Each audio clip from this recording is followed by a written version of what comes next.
Alright, hello guys, Milano Hole 8, par 4. So this is one of our new ones. And as you can see, I have the rock as my driver.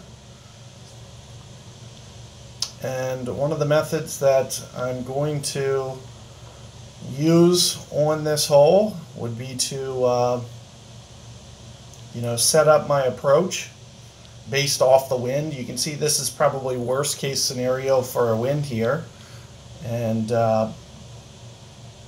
probably going to cause me to need to do some kind of power manipulation. So that's what you're gonna see me do. I really don't look at this shot and be timid by it, because even if I go in the bunker, I'm assuming we're just playing for birdie, and with a wind like this, it's really not a big deal. Unfortunately, I can't get to that other fairway, so you could potentially play out to the right like this. I was half tempted to do it, but at the same time, you're going to be setting yourself up for a wood shot if you do this.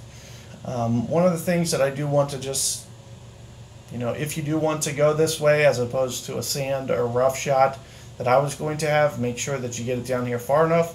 That might actually be close enough to give a long iron. It would be close, because that is very aggressive to the left side of the fairway.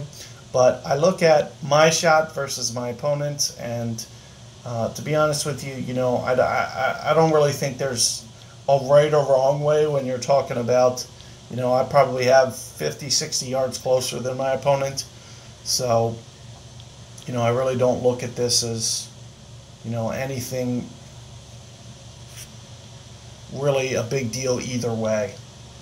One of the things you are going to see me do, I'm going to change my spin a little bit, just so we can get this ball to come in kind of more towards the hole, but we are going to play close to max. And that's going to be 4-some rings for me, maybe even with a little bit of extra counter. I did great ball out to the right. It's going to ultimately keep my ball out to the right of this green no matter what. But, kind of as I was mentioning, we're just going to be playing for a birdie. And you can see my opponent did just barely get it to long iron. But with a headwind like this, it is going to be a wood layup. So, you can just kind of pick your poison. If you want to be over here and go this way, surely it's fine. Keep in mind, the first thing that I've noticed is past the hole, there is a drop-off where it runs down towards the fringe. So you were about to see my opponent go way down the hill. But what happened is the pin got in the way and kept it from doing that. So you do have to be a little careful with your power, just to make sure that it stays and stops before running down that hill. So something to keep in mind.